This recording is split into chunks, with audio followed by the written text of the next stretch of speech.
दोस्तों, जिस तरह कि आप देख रहे हैं, मेरे साथ मौजूद हैं साजिद तारड़ साहब। तारड़ साहब, सबसे पहले तो आपके वक्त का बहुत शुक्रिया। My pleasure. Thank you, Chima sir. Tarar साहब, इम्पोर्टेंट डेवलपमेंट्स पाकिस्तान में हो रही हैं। एक तो जनरल बाजवा का जो टैक्स रिकॉर्ड है वो लीक कर दिया गया मीडिया को। दूसरी तरफ अगर आप देखें तो प्राइम मिनिस्टर जो हैं उन्होंने 26 तारीख तक आर्मी चीफ को अपॉइंट करना है, लेकिन प्राइम मिनिस्टर तो जो है वो टर्की जो है वो पहुंच गए हैं। उधर इंडिया जो है वो पाकिस्तान के अगेंस्ट एक महाज बना रहा है कि जी वो टेरर फाइनेंसिंग का एक जो अदारा है वो बना रहा है, जिसका वो कहता है कि हमने हेडक्वार्टर जो है वो इंडिया में रखना है। ये इस वक्त हमारी जो लड़ाइयां हैं वो तो बड़ी सीरियस हो गई हैं। इंटरनली हम गुत्थम गुत्था हैं। दुनिया इंडिया ने आज जीसीसी के साथ फ्री ट्रेड एग्रीमेंट साइन कर लिया है, ऑस्ट्रेलिया के साथ कर लिया है। आप क्या समझते हैं कि आर्मी चीफ की अपॉइंटमेंट के बाद क्या पाकिस्तान की डायरेक्शन तय हो जाएगी, या ये 29 नवंबर को जब बाजवा साहब रिटायर हो जाएंगे तो 30 नवंबर को पाकिस्तान को किसी सिमत में चल पड़ेगा, या कि आप समझते हैं अगले 6-7 माह इलेक्शन तक इसी तरह कंफ्यूजन और क्योस रहेगा? चीमा साहब, इलेक्शन इसका सोल्यूशन नहीं है, ना ही आर्मी चीफ इसका सोल्यूशन है। आपने फरमाया है कि वजीर आजम साहब टर्की जा रहे हैं, नवाज शरीफ साहब वेकेशन पे जा रहे हैं, और इमरान खान अपने हेलीकॉप्टर के लिए एप्लीकेशन देते फिर रहे हैं कि लैंड मैं इस्लामाबाद में करना चाहता हूँ और मुझे सेफ पैसेज दिया जाए। जिस तरह इस तरह के बाजनिया हर्जगविनिया में हालते जंग में से सेफ पैसेज दिया जाता है, अनबिलीवेबल। मैं वर्ड सुन सुन के हैरान हो रहा हूँ। अब उसमें मैं 10 चीजें जो है वो खासकर पहले आपके कुछ नजर करना चाहता हूँ, उसके बाद इस सारा एनालिसिस इसके करते हैं। और ये 10 जो चीजें करने लगा मैं बड़े हैवी हार्टेड, शर्मिंदगी के साथ। सबसे पहले तो परवेज लाई साहब ने सुना फैजाबाद पे उन्होंने जवाब दे दिया कि मैं वहां पे नहीं करूंगा। ये बड़ी एक अजीब सी बात है। मियां साहब की वेकेशन का आपको बताया है। तीसरा ये कि हर इंसान इस वक्त, हर पाकिस्तानी को इस वक्त प्रोजैक की जरूरत है, एंटी डिप्रेसेंट की, क्योंकि समरी आई है, कुछ कहते हैं आ गई है, कुछ कहते हैं चली गई है, कुछ नहीं आई है। बस इस तरीके से है कि पता नहीं शायद जान ही निकल जाए इस समरी के साथ ही। ये हालत इस वक्त हो चुकी पाकिस्तान। मैं कहता हूँ लोग हार्ट अटैक से मरने ना शुरू हो जाए, कितनी एंग्जाइटी है हर पाकिस्तानी में और जो भी अटैच है उसके साथ। फिर मैं 3 कैरेक्टरों के नाम लेना चाहूंगा कि जो मुझे इंतहाई अफसोस हुआ है, जो इस वक्त पाकिस्तान के मुकद्दर का फैसला, जिनका बहुत इम्पैक्ट हुआ है पाकिस्तान के ऊपर। 3 नाम। एक बंदा है, उसका नाम है चुमे शाह, जो गुजरात के जो वो शाह साहब हैं, जिन्होंने कहा है कि मुझे नवाज शरीफ साहब ने ड्यूटी लगाई थी कि तुम जाके 2 बंदों को गोली मार दो। उसका निकनेम है चुमे शाह। दूसरा हमारा जो लेजेंड लीडर है उसका नाम मियां मिठू है। और जो तीसरी हमारी खवातीन है, द मोस्ट इन्फ्लुएंस वाली जो खातून है, उसका नाम फराह गोगी है। और उसके बारे में इंकशाफ करना चाहूंगा, वो पाकिस्तानी सिटीजन ही नहीं है।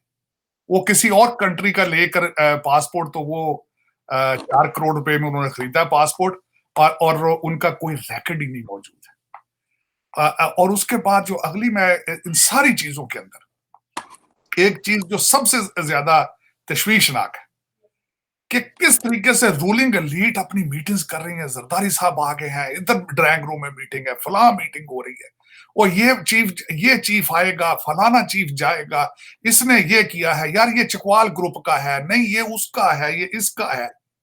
वो सलाबजद खान का बारे में इन्होंने सोचा कभी आज तक? कोई नाम लिया किसी ने? इंक्लूडिंग हर पैट्रियाटिक जो आपका जर्नलिस्ट है वो भी नाम उनका भूल चुका है सलाबजद खान के बारे में। कभी किसी ने महंगाई के बारे में बात की है, जिसकी वजह से यूके के 3 प्राइम मिनिस्टर चेंज हो गए 3 महीनों में?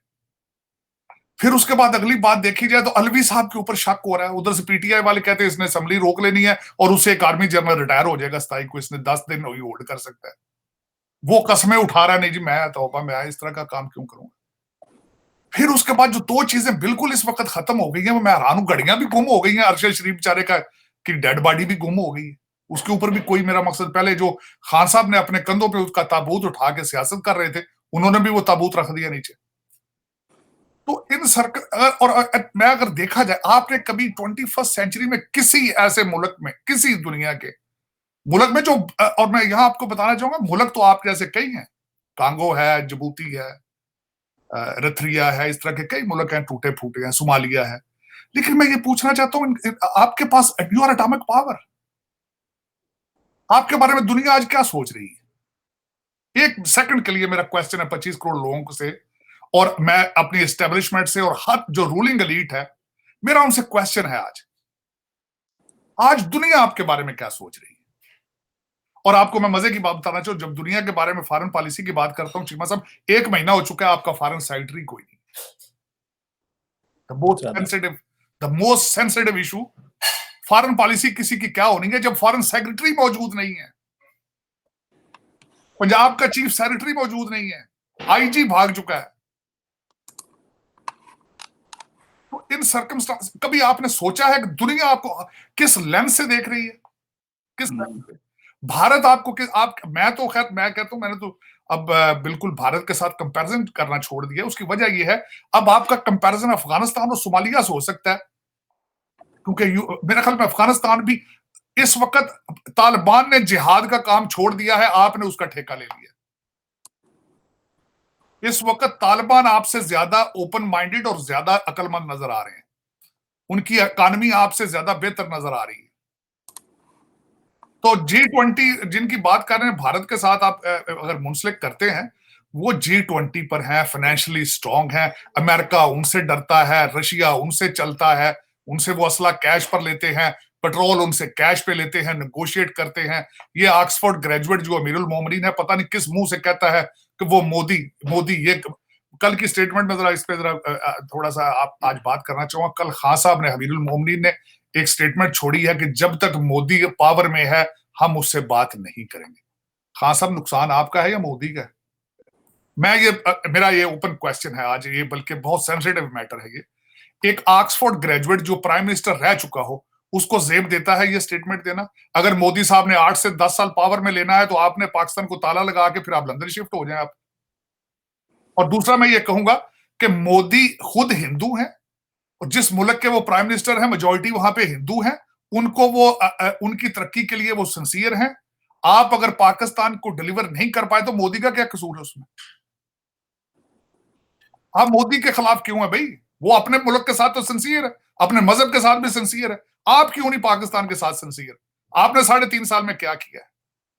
आप 25-25 साल के बच्चे आपने मिनिस्टर ले आए थे, आप जिनको आप, मेरा अपने मोहल्ले में कोई उनसे शेक हैंड नहीं करता, मोहल्ले का किरानेदार उनको उधार नहीं देता, आप उनको मिनिस्ट्रियां पकड़ा दी, आप वो अरबपति बन चुके हैं। ये खान साहब, तो उनका कसूर क्या है? मोदी का क्या कसूर है भाई इसमें? हाँ, दूसरा ये है कि आप, ये कोई भी समझदार इंसान, जी शऊर आदमी ये स्टेटमेंट दे सकता है कि जब तक मोदी पावर में आप इससे बात नहीं करेंगे। लेकिन ये कोई पूछने वाला नहीं है, कोई बताने वाला नहीं। और मुझे इन पे कोई गिला नहीं है। उसकी वजह यह है कि मैं आज हिस्ट्री में कई दफा कह चुका हूं कि ये तो है ही ऐसे, इनको तो लेकर आने वालों पे कसूर है। और बाकी ये है, ओरिजिनली अगर देखा जाए, आज बीबीसी ने एक आर्टिकल लिखा है कि माजी में हमारे जो आर्मी चीफ्स जो है उनकी अपॉइंटमेंट के ऊपर क्या होता रहा। पहले जरा पढ़े उसका सबसे पहले उन्होंने अयूब खान का बताया कि how accidentally he became the first army chief. जो जनरल इफ्तिखार साहब थे, उनके हादसे को, उनके त्यारे को हादसा हुआ था, तो वो हादसाती तौर पर वो बन गए। हमारे तो हादसाती तौर पर सब चीज होती है, हमारे हर चीज के अंदर मिस्ट्री है, आज भी मिस्ट्री है। कल एक सेनेटर साहब ने ट्वीट किया है कि समरी प्राइम मिनिस्टर ऑफिस पहुंच गई है। उसको फौरन कहा गया है कि इसको ट्वीट को रेज करो और इसको दोबारा काउंटर करो। उन्होंने कहा नहीं जी, तौबा, तो मैंने नहीं, मुझे नहीं पता। एक कहता है समरी आ गई है, दूसरा कहता है समरी नहीं आई है। कहते हैं जी ट्रेडिशन ये है कि 18 को आनी चाहिए थी, 18 भी गुजर गई है। ये कभी सोचें, इस वक्त जिस तरह के पाकिस्तान के सर्कमस्टांसेस हैं, दुनिया के किसी मुल्क की मुझे भी कोई मिसाल दे दें चीमा साहब कि नहीं जी इस तरह नहीं, ये फला जगह भी इसी तरह हुआ था। आज उन्होंने, बीबीसी ने जो आर्टिकल लिखा है, उन्होंने उसमें लिखा है, कई उन्होंने बड़े, याहिया खान के बारे में उन्होंने लिखा है किस तरीके से वो जूनियर अफसरों ने उनको कहा रिजाइन दें। फिर उन्होंने ज़ियाउद्दीन भट्ट साहब के बारे में लिखा, उन्होंने कहा वाहिद एक आर्मी जनरल ऐसा है कि जिस दिन वो आर्मी चीफ बना है उसी दिन उसको अरेस्ट कर लिया गया। और फिर उन्होंने लिखा है कि प्राइम मिनिस्टर हाउस के अंदर किस तरह प्राइम मिनिस्टर के मिलिट्री सेक्रेटरी के बैजेस उतार के उसको बैजेस लगाए गए। ये बीबीसी ने लिखा है।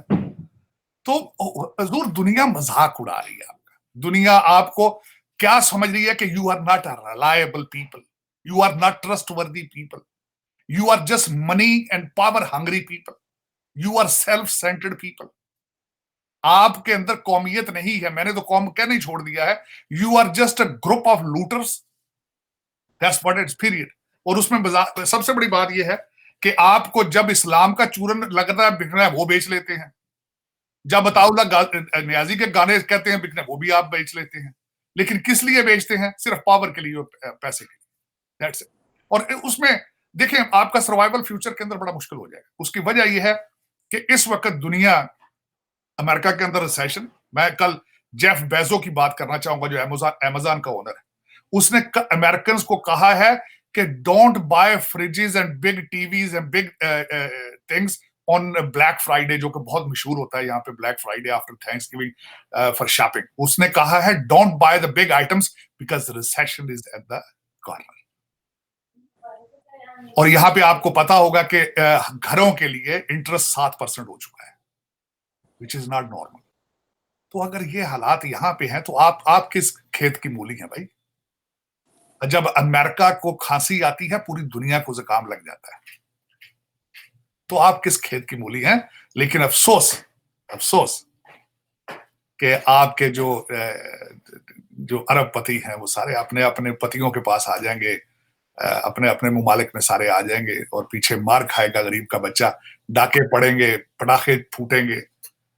लेकिन यही होता है कौमें इसी तरह, मेरे ख्याल में जब आप चीजों की वैल्यू ना करें, जब चीजों को अप्रिशिएट ना करें, जब आप इस्लाम को समझने, जब अगर रिलीजन आप किसी भी रिलीजन का हो, जब उसको समझने की ना कोशिश करें और बहसीते कौम आप फेल हो चुके हो, तो this is what exactly happens, what is happening in Pakistan. और आपने क्वेश्चन जो आपने किया था कि आर्मी चीफ आएगा तो हो सकता है उसके बाद क्या होगा? आर्मी चीफ आएगा तो कुछ नहीं होगा, सिर्फ चेहरा ही बदलना, यूनिफॉर्म तो सेम होना है उन्होंने। उसने कौन सा फूक मारना है तो पूरे मुल्क के अंदर एप्पल की फैक्ट्रियां लग जानी है। उसने कौन सी फूक मारनी है तो आपका जो है रुपया जो है डॉलर को बीट कर जाएगा। क्या करना है उसने? नीचे 25-30 जो आपके लोग हैं वही नहीं तरक्की करना चाहते, उनकी ख्वाहिश ही नहीं है। जब कौम की ख्वाहिश जिहाद की हो तो नया आर्मी चीफ क्या करेगा? उसके साथ क्या करेगा? खान साहब ने बिल्कुल, वो कहते हैं ना, तैयार कर दी मैंने, पूरी कौम तैयार कर दी। उसने कहा ये हकीकी आजादी है, ये सियासत नहीं जिहाद है। अमर बिन मारूफ है, हम हक पर हैं, दूसरे we are believers and non believers. ये युद्ध है, इसकी तैयारी हो रही है पाकिस्तान के अंदर, बिलीवर्स और नॉन बिलीवर्स की जंग में। ये आप you are moving towards it, you are moving towards civil war. लेकिन सिविल वॉर भी नहीं करेंगे क्योंकि आप पंजाबी लोग हैं, आप ज्यादातर इस वक्त गाड़ी का स्टीयरिंग आपके हाथों में, you are not fighter to begin with. I am Punjabi myself. हम लोग हमेशा हार लेके फॉरेन इन्वेडर्स को मिलते रहे। मैं एक छोटा सा वाक्य आपको बताना चाहूंगा, बड़ा अच्छी बात है वो मैं बताना चाहूंगा। हमारे इलाके के बहुत बड़े जिम्मेदार थे, जब ब्रिटिश वापस जा रहे थे तो वो कराची गए स्पेशल हमारे एरिया से। लोगों ने पूछा चौधरी साहब क्यों जा रहे हो कराची? वो कहता उतो British they are going back. तो मैं उन्होंने सी ऑफ करने गया सा। उन्हें क्या उधरों तो सुनिया जापानी आ रहे हैं क्योंकि जापान वाज इन बर्मा। उन्हें क्या जापानियों को कहांगा ਤੁਹਾਨੂੰ ਲੈਣ ਆਇਆ, ਇਹਨਾਂ ਨੂੰ ਛੱਡਣ ਆਇਆ, ਉਹਨਾਂ ਨੂੰ ਲੈਣ ਆਇਆ।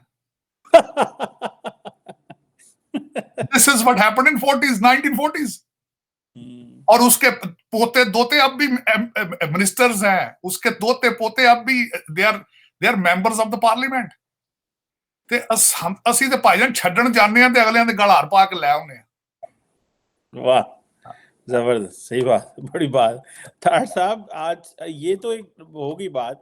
अभी मैं पढ़ रहा था कि तकरीबन एक इस्लामाबाद में एक इंस्टीट्यूट है, Pakistan institute of development economics, बड़ा प्रेस्टिजियस इंस्टीट्यूट इस्लामाबाद में, कायदे आजम यूनिवर्सिटी के अंदर ही है। उन्होंने एक सर्वे किया है कि वो कहते हैं 40% पाकिस्तानी जो हैं वो मुल्क छोड़ना चाहते हैं। और अब वो बड़ा जिसे कहते हैं ना, उनके बड़ा एनालिटिकल किस्म का और सर्वे करते हैं वो। और एक तरफ तो 40% पाकिस्तानी जो हैं वो मुल्क छोड़ना चाहते हैं। तकरीबन 5.5 मिलियन लोग हर साल पाकिस्तान में हम अपनी आबादी में इजाफा करते हैं। तार साहब, डायरेक्शन क्या है? आप कहते हैं डायरेक्शन सोमालिया है, डायरेक्शन जो है वो अफगानिस्तान है, आप ये कहते हैं। लेकिन अगर 40% पाकिस्तानी मुल्क छोड़ना चाहते हैं तो सियासतदान क्यों इकट्ठे होकर बैठ नहीं जाते? क्या है ऐसा क्या है जो ये सारे सदर बन जाए, वजीर आजम बन जाए, कोई मिनिस्टर बन जाए, सारा कुछ बन जाए, लेकिन एट द एंड अब कुछ ना कुछ तो अवाम को डिलीवर कर दें। 40% पाकिस्तानी जो मुल्क छोड़ना चाहते हैं वो तो एम्बेसियों के दरवाजों पे खड़े हैं, उनके वीजे लगे। तो आप देखते हैं कि कोई डायरेक्शन सेट है? ये जो यूथ 40% है, और इसलिए यूथ है, वो बुजुर्ग तो नहीं छोड़ना चाह रहे ना, जिनको पता जिस 65% यूथ की ये बात करते हैं तार साहब, उसमें 40% यूथ तो बाहर जा रही है। तो फिर क्या डायरेक्शन है हमारे मुल्क की? ये इमरान खान के पास खासतौर पे आप कहते हैं उनके पास एजेंडा भी कोई नहीं है, तो फिर हम मतलब वेयर डू वी स्टैंड हम और हमारे मुसलमान भाई? फहद हुसैन, मैं आपकी बात करने लगूं, फहद हुसैन इमरान नवाज शहबाज शरीफ साहब के ऐसे पीएम है, उन्होंने कहा है कि हम जिस मुल्क भी जाते हैं हमें वो कहते हैं पहले अपना घर तो ठीक कर लो, फिर आ जाना हमारे पास पैसे मांगना। ये तो हुकूमत खुद ही मानना शुरू हो गई है। चीमा साहब, पाइड का सर्वे बिल्कुल गलत है, मैं disagree with the numbers. Pakistan में सिर्फ वो लोग हैं जो, मैं दो बता देता हूँ, सिर्फ दो किस्म के लोग। एक तो जो वीजा एप्लीकेशन नहीं भर सकते, उनकी मजबूरी है कि वो वीजा लेकर नहीं जा सकते। दूसरे, अगर आप पैदल भी नहीं चल सकते तो फिर आप, वो जो लोग पीछे बचते हैं वो बैठे हैं पाकिस्तान। जिनके वीजे लगते हैं वो वीजों पे भाग रहे हैं। जो पैदल चल सकते हैं, मैंने आपको बताया था, क्वेटा से निकलते हैं पैदल चल के ग्रीस और टर्की। मैं आप कहते हैं तो मैं किसी दिन वीडियो बना के पेश कर देता हूं, मैं हकायक के साथ। जो टांगों से लूले हैं, दिमाग से फारग हैं, बिल्कुल, कोई एप्लीकेशन भी नहीं भर सकते, वो सिर्फ पाकिस्तान में रहना नहीं चाहते भाई। वो तो है ना, वो तो स्टक है ना, उनके पास तो कोई है ही नहीं। और टंगा तो लूले जेड़े, दिमाग से फारग तो टंगा तो लूले जो है, वो पाकिस्तान के अंदर जो है मजबूरन स्टक है। This is what the true story हम बता रहा हूं, क्योंकि मैं बाहर बैठा हूं खुद, और मैं सारा दिन जानता हूं कि किस तरीके से वो एक लफ्ज हमारे, खासकर मेरे एरिया से, वो कहते हैं डंकी लाक तुर्की आ गया, डंकी लाक गए होते टोरियां, डंकी लाक, सारा टोटल मेरे फिंगर टिप्स में मुझे पूछते हैं तो शहर भी बताता तो पैदल किस तरह जाते हैं और मोबाइल फोन पे पेमेंटिंग किस तरह होती है ये भी बता देता। चीमा साहब, अफसोस की बात ये है, आपकी मैंने बड़ा इस पे सर्वे किया है। देखें, हर मुल्क एक्सपोर्ट करता है, कुछ ना कुछ प्रोडक्ट तो होती। आपकी प्रोडक्ट आप क्या एक्सपोर्ट करते रहे हैं? दहशतगर्दी, ये प्रोडक्ट है आपकी। दूसरी, चीप लेबर, ये आपकी प्रोडक्ट है। सऊदी अरेबिया आपके पास क्यों आना चाहता था मोहम्मद बिन सलमान? सिर्फ इसलिए कि सबसे ज्यादा पाकिस्तानी, उनके अलकाबात उनके क्या है? गरीब, मस्कीन, रफीक कहा जाता है, third class citizen, third class citizen. आपकी बच्चियां वहां काम कर रही हैं, आपके लड़के वहां काम कर रहे हैं, आप सबसे ज्यादा ये दो प्रोडक्ट आप एक्सपोर्ट कर रहे हैं, सिर्फ दो। पहले दहशतगर्दी करते रहे, वो दुकान बंद हो गई। उसकी वजह ये कि आपने इतनी बेची दहशतगर्दी और इतना पैसा बनाया आपने, और आपके एक अदारे के मुंह को खून लग चुका है, और अभी तक वो ख्वाब, जब लेटते हैं आंखें बंद करते हैं डॉलर नजर आते हैं। अब वो डॉलर नहीं आ रहे, वो बेचारे परेशान हैं। उनके बच्चे इधर लंदन में मैकडॉनल्ड पे कई काम कर रहे हैं, कई टोरंटो में उनके बच्चे बेरोजगार फिर रहे हैं। उनकी ख्वाहिश थी कि ये दहशतगर्दी बिकती रहती तो हमारी नस्लें सेट होती रहती, दुबई में ये सेट होती रहती, लंदन में ये सेट होती, टोरंटो में। वो बंद हो गई दुकान। अब दुकान जो है वो, आप ओवरसीज जाते हैं, मेरे जैसा, मैं भी शामिल हूं, हम डॉलर, मैं तो खैर नहीं भेजता, मेरे जैसे मेरे भाई भेजते हैं डॉलर, वो फौरन डॉलर पलट के लंदन में टोरंटो आ जाते हैं फौरन। आपने आज तक देखे, मैं पहले सलाब ज़दगान की बात, किसी ने आज तक, किसी गवर्नमेंट ने, इनकी गवर्नमेंट ने या किसी इदारे ने कोई हिसाब देने की कोशिश की है? बताया हो कि हमने इतना पैसा आया था, हमने इतना पैसा खर्च कर दिया। आपकी मच्छरदानियां तो भारत से आई हैं उन लोगों के लिए, क्योंकि किसी ने जहमत की है कि शफाफियत दिखाएं कौम को यार। वो कहता है खादमे आला, मैं अब उनका टाइटल ही होगा, मैं खादमे आला। खादमे आला ने कोई स्टेटमेंट दी है कि यार देखिए इतना पैसा आया था बाहर से, हमने इतना लगा दिया? वो सेक्रेटरी यूनाइटेड नेशंस को कहा था उन्होंने कि आप जो पैसा देंगे शफाफियत से हम लंदन ले जाएंगे, तो वो जवाब दें उसका। सीमा साहब, दूसरी उसमें बात यह है कि जब एपेटाइट कौम के अंदर ना हो, लीडरान क्या करेंगे आपके? पहले तो आपका लीडर ही कोई नहीं है, लीडर भी सारे बाहर से जाते हैं, ऑक्सफोर्ड से, और सारा पढ़ा के जाते हैं, डाका मारते हैं, वापस आ जाते हैं। ये आपके फैशन है, रूटीन है आपकी। लेकिन वो भी क्या करें कि कौम जब तैयार ही नहीं, कौम कहती नहीं। खान साहब के चूरन देखे ना, खान साहब ने क्या क्या चूरन नहीं बेचा। नया पाकिस्तान का नाम लिया था, उन्होंने नाम ही नहीं लिया और छोड़ दिया उसने। वो अब वो सिर्फ कहते हैं जिहाद है, मारो, हकीकी आजादी है, अमेरिका के खिलाफ चलें। फौज के खिलाफ चलें। इन कहता इन जालिमों ने रोका क्यों नहीं है? लेकिन वो क्या बातें रहे ना। देखिए, अगर मैं मानता हूं he is the most popular leader, लेकिन वो क्या बात कर रहा है? उसने आज तक कहा है कि अब मैं यहां पे फलां इंडस्ट्री लगाऊंगा और हम सारे तरक्की कर जाएंगे। उसने आज तक कहा है कि आईटी के तरफ चलते हैं, इंफॉर्मेशन टेक्नोलॉजी की तरफ आए, मिलके चाइना से कुछ सीख लें। चाइना से कर्जा तो मांगने चले जाते हैं, वहां से कुछ सीख के क्यों नहीं आते कि इंडस्ट्रियल रेवोल्यूशन किस तरह लाना है? कभी आज तक इन्होंने सोचा है बात? लेकिन उसमें चीमा साहब इस वक्त जो सर्कमस्टांसेस चल रहे हैं, और दूसरा मैं आपको गारंटी कर देता हूं, मैं गारंटी लिख के दे देता हूं, ना आर्मी चीफ आपका सोल्यूशन है, ना आपका इलेक्शन सोल्यूशन है। क्योंकि इलेक्शन में ये कौन लोग आएंगे? यही चेहरे आएंगे ना, पीटीआई के बच्चे 25-25 साल के, यही आएंगे। और किसको इन्होंने वोट डालने हैं? तो वो पहले उनके पास कौन सी स्पेशलिटी है, उनके अंदर कौन सा नेशनलिज्म? मेजॉरिटी तो फॉरेन नेशनल है, मेजॉरिटी तो। अच्छा, फिर और क्या करते हैं? सिटीजनशिप छोड़ देते हैं, पीआर अपनी रख लेते हैं।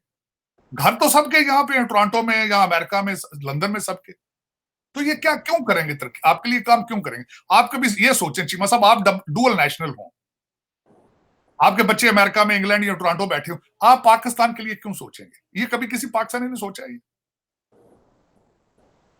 खान साहब के अपने बच्चे लंदन में, वो आए हैं वहां से, मेरा 4-5 दिन रहे सिर्फ होते। हाँ, सब अपने बच्चों के रख लेते वहां पे, कहते ये मेरे बच्चे बैठे हैं। अभी बाजवा साहब ने भी कहीं बाहर ही जाना होगा, देख लीजिएगा। तो सारे जज आपके बाहर जाते हैं, सारे रिटायर जर्नल बाहर जाते हैं, सारे ब्यूरोक्रेट आपके बाहर जाते हैं। पाकिस्तान में तो रहना पसंद ही नहीं कर। चीमा साहब पाकिस्तानी अकाउंटों में, पाकिस्तानी बैंकों में अकाउंट नहीं रखते। ये कपड़े जो पहनते वो भी बाहर के होते हैं, गाड़ियां जिनमें बैठते वो भी बाहर की। कभी ये भी बताएं कि मैं देखता रहता हूं, मैं हैरान होता हूं। हमारे इस वक्त शहबाज शरीफ साहब गए हैं, एक भुखा मुल्ला के पैसे मंगते फिरते सन। सब तो महंगा सूट है ना, डबल प्रेस पाते जैकेट, डबल प्रेस पाते नहीं थे। अमरीका जो कह रहा पावर सूट डबल प्रेस, दूजी सारी दुनिया ने सिंगल प्रेस पाया होता, कोट इन्होंने डबल प्रेस होता है। मेरा मकसद है कि जब आपकी माइंड सेट ही ऐसा हो, आपका माइंड भी इंपॉर्टेंट है, सारा स्ट्रक्चर डीएनए है जिसमें सारे स्कॉटिश ते आयरिश हो। समझ नहीं होती। तार साहब, फिर आखिर में जाते हुए ये बताते जाएं कि जनरल बाजवा की जो डॉक्ट्रिन हम सुनते थे, बाजवा डॉक्ट्रिन और सेम पेज, तो क्या समझ रहे हैं जनरल बाजवा का टेन्योर जो कंक्लूड हो रहा है? आपने देखा 6 साल वो आर्मी चीफ रहे, 3 साल उनको नवाज शरीफ ने रखा, 3 साल वो इमरान खान साहब ने उनको एक्सटेंशन दी। उनके दौर में एक टर्म हाइब्रिड डेमोक्रेसी आई, बाजवा डॉक्ट्राइन आई, पीटीआई ऊपर गई, और फिर उसके बाद हम सुनते रहे सेम पेज। आप भी बड़ी इसके ऊपर बात करते रहे सेम पेज के ऊपर, तो फिर उसमें एंड ऑफ रोमांस भी है। आप कैसे देखते हैं बाजवा साहब का जो टेन्योर खत्म हो रहा है, इसको आप कैसे कंक्लूड करेंगे? Because this is very much important milestone जो पाकिस्तान की आजादी में हुआ है। ये बाजवा डॉक्टर नहीं है, बाजवा कंपाउंडरेन है। ये कंपाउंडर भी नहीं, साढ़े पंजाबी कहते कंपाउंडर। कंपाउंडर और डॉक्टरां दे अगे जेडे होंदे ने तुगड़े। चीमा साहब सरकार को डॉक्टरेट कहना बाजवा साहब की बेइज्जती है। डॉक्टर चीमा साहब, बाजवा साहब का केड़ा डॉक्टरेट होते? वो मुझे ये बताया, मैं खुद विक्टिम हूं इमरान खान का। मैं कहता हूं, तस्लीम करता हूं, मैं माफी मंगना सरकार ख्वाब वेखण दा पाकिस्तान की तब्दीली दा। मैं शर्मिंदा हाँ पाकिस्तानी, मैं अपने आप से शर्मिंदा हूं। मैं अकेला बैठ कर रोता रहता हूं कई दफा, यार मेरे मालिक ये की होया साडे नाल, असी ते तब्दीली दे ख्वाब वेखे सन, असी कहन यार हमारी तो किस्मत उठ गई। मैं आपको पता नहीं है कि मैं इधर ऑफिस में अमेरिका में गाना ताउला का लगा के नया बनेगा पाकिस्तान, तो लूटियां पांदा सा। लेकिन देखो हमारे साथ हुआ क्या है वो मेरा मकसद है, हमारे सारे ख्वाबों का धड़म तख्ता कर दिया है। एक बंदा आया है ऑक्सफोर्ड से, बहुत खूबसूरत था, बादशाह बना है वो, और उसने किस खूबसूरत तरीके से हमारे सारे ख्वाबों को चकनाचूर कर दिया। लेकिन चीमा साहब, मैं कोई डॉक्टर ना इनका है ना था। 5th जनरेशन वार मुझे अभी याद है कि बाजवा साहब ने कहा था कि ये जी 5th जनरेशन वार, वो तुहाडे ते 500 जनरेशन वार हो गई है सरकार, 5th की होनी। आपने तो हर चीज को बीट कर दिया सरकार, हर चीज को बीट कर दिया, हर चीज। मैं 2 चीजें आखिरी चीज कहूं जो इस वक्त हो रहा है। एक आर्मी चीफ अभी जो भी अपॉइंट होगा, उसको अभी पोल्यूट कर दिया गया, उसका किरदार अभी से ही गंदा कर दिया। ये हिस्ट्री में पहली दफा हुआ है कि एक आर्मी जनरल से आने से पहले, एक आर्मी चीफ के आने से पहले ही उसको मुतनाज़िया बना दिया गया। बदकिस्मती, एक एटॉमिक कंट्री की बदकिस्मती। और वो आर्मी चीफ आपके एटॉमिक एसेट्स का वो उसने रखवाली करनी। दूसरी चीज ये हुई है कि एक सिटिंग आर्मी जनरल अभी रिटायर नहीं हुआ, उसके भी किरदार को जो है वो खत्म कर दिया गया रिश्वत के। उसके ऊपर भी जो एसेट्स का बनाया है, ये भी मैं कहता हूं पहली दफा हुआ है इस वक्त पाकिस्तान। यू आप जब भी मैं एक बड़ा खुश है इस गल तो कि तुसी हिस्ट्री बनाते हो, ये मानेंगे हमें। पहले प्राइम मिनिस्टर को गोलियां मार मार के अब उतारते थे, क्योंकि जो आता था मार्शल एडमिनिस्ट्रेटर होता था 10-10 साल, आते 90 दिन के लिए थे, जाते 10 साल बाद से। अब ये है कि अब वो उन कैरेक्टर को उसको आने से पहले जो आ जाए, खान साहब ने बड़ा मैं आपको कहता था ना कि he is a living Machiavelli, living Machiavelli. किस खूबसूरती के साथ उसका जेड़ा आ जाए, जो भी आएगा आर्मी चीफ वो गंदा ही होना है। देखो किस खूबसूरती से उसने कर दिया सर। और दूसरा ये कि बाजवा साहब हैं, वो जाने से पहले ही सफाइयां पेश कर रहे, नहीं वो मेरा प्लाट नहीं, वो तो मियां मिठू का सी यार। देखो मैं हैरान हूं कि what is our direction, what is our direction. लेकिन मुझे खदशा है कि अगर 2-3 दिन के अंदर आर्मी चीफ ना अपॉइंट हुआ तो मेरा कई बाबे 70-70 साल के अंदर हार्ट अटैक हो जाना। सही कह रहे हैं, हार्ट अटैक हो जाना है। और मजे की बात यह सुना है कि 26 तारीख तक हो जाना है, क्योंकि जिस जनरल की बात हो रही है, सुना है उसमें एस्टैब्लिशमेंट उस पर खुश नहीं है, क्योंकि वो इमरान खान ने उनको निकाला था और एज ए DGI। तो अब देखते हैं क्या होता है। लेकिन मेरा ये क्वेश्चन ये, और चीमा साहब कोई भी आ जाए उसमें को पाकिस्तान के लिए अच्छी खबर है? मेरा ये क्वेश्चन। कल इलेक्शन आके इमरान खान दोबारा वजीर आजम बन जाता है, उसमें पाकिस्तान के लिए अच्छी खबर है? गरीब आदमी के लिए कोई रिलीफ है उसके लिए? फ्लड विक्टिम्स के लिए उसमें रिलीफ है? आप नया आर्मी चीफ आएगा, जो भी आ जाए, ABC कोई आ जाए, उसके आने से पाकिस्तान तरक्की कर सकेगा? कोई गारंटी है इस चीज की? मेरी नजर में नहीं। आपके मुकद्दरों में जो लिखा जा चुका है मुझे नजर आ रहा है, बिल्कुल बिल्कुल नजर आ रहा है। आप जब देखें, जब अवाम अर्ज ही नहीं रखती तरक्की, एक बच्चा है वो अर्ज ही नहीं रखता कि मैं तरक्की करनी, उसको मुस्तकबिल ही नजर नहीं आ रहा। ये अताउल्लाह के गानों से तरक्की नहीं होनी चाहिए साहब। कौम के अंदर अर्ज होनी चाहिए, नेशनलिज्म होना चाहिए, वो कौन लाएगा? हाँ, आज अपने प्रोग्राम के आखिर में ये जरूर आज दुआ करेंगे चीमा साहब कि अल्लाह जो भी खान साहब कर रहे हैं, अल्लाह ताला ये करे कि कोई और मुअज्जम गोंदल मरे ना, कत्ल ना हो, बच्चे यतीम ना हो। मेरे लिए दुख की बात थी, वजीराबाद वो बंदा गिरा, कुवैत में वो भी मजदूरी करता था, वो गिरा, 3 बच्चे चीखते रहे अबू अबू करके, और ये जालिम PTI का कोई लीडर उसके जनाजे में नहीं गया। चलें कोई नहीं, लोग गलती करके चले जाते हैं, जाते हैं, जाएंगे, ये ले जाएंगे, जिहाद करके ये ले जाएगा, पर दुआ करें कि वहां कोई बच्चा अपना बाप ना लूज करे, कोई माँ अपना बच्चा ना लूज करे। दुआ करें अल्लाह ताला इनको राह हदायत पे रखे और पाकिस्तान पे रहम फरमाए। बिल्कुल कह रहे हैं, पाकिस्तान पे अल्लाह रहम फरमाए। और ये अब तो दुआओं की बात रह गई है, क्योंकि जो हमारी कॉमन इंटेलेक्ट है वो तो कहीं हमें बचा नहीं पा रही, और ना ही हमारे लिए कोई रास्ता जो है वो मुतय्यन कर रहे हैं। अब सिर्फ दुआओं की गल रह गई है। Thank you very much Sahid Tarar साहब, it was a pleasure talking to you sir. बहुत शुक्रिया सर।